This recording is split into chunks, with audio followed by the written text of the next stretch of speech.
5 એવી હેબિટ કે જે જોવામાં નાની લાગે પણ તમને સિવિયર એન્ઝાયટીનું લક્ષણ હોઈ શકે છે. નંબર 1, તમે કંઈક ને કંઈક તમારા બોડીની મૂવમેન્ટ કરતા રહ્યો. કાં હાથ પગ હલાવતા રહ્યો, કાં હાથ હલાવતા રહ્યો અથવા હાથમાં કોઈ દાખલા તરીકે પેન છે તો એ આ રીતે ફેરવા-ફેરવું કરો. એનો મતલબ એ કે બોડી સતત તમારી મૂવમેન્ટ કરીને તમને શાંત રાખવાની કોશિશ કરે છે. Number 2, nail biting. ઘણા લોકોને નખ ખાવાની આદત હોય છે અને એ લોકો ત્યાં સુધી નખ ખાતા હોય છે કે એ જે આંગળી છે એના ટેરવામાં લોહી ન નીકળી જાય ત્યાં સુધી. એનો મતલબ એ થાય કે તમારું મગજ ઈજા પહોંચાડીને પણ તમને શાંત રાખવાની કોશિશ કરે છે.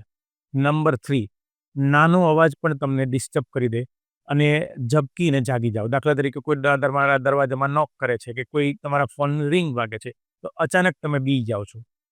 એનો મતલબ એ કે તમારી નર્વસ સિસ્ટમ સતત એલર્ટ મોડમાં રહે છે અને સતત નાના ડિસ્ટર્બન્સ પણ તમને એક ડેન્જર સિગ્નલ તરીકે દેખાય છે. નંબર 4, તમે જડબું હલાવો, તમારું બેક સ્ટીફ થઈ જાય, તમારા શોલ્ડર સ્ટીફ થઈ જાય. એનો મતલબ એ કે બોડી તમારું લાંબા સમયથી સ્ટ્રેસનો સામનો કરી રહ્યું છે. નંબર 5, તમને થાક પણ લાગે છે અને સાથે-સાથે અજંપો પણ અનુભવો છો અને એક જગ્યાએ શાંતિથી બેસી નથી શકતા, તમારા શ્વાસોશ્વાસમાં તકલીફ પડે છે. આ બધી વસ્તુ બતાવે છે કે તમારું બોડી હવે કહે છે કે હવે બહુ થયું, શાંત થઈ જાઓ.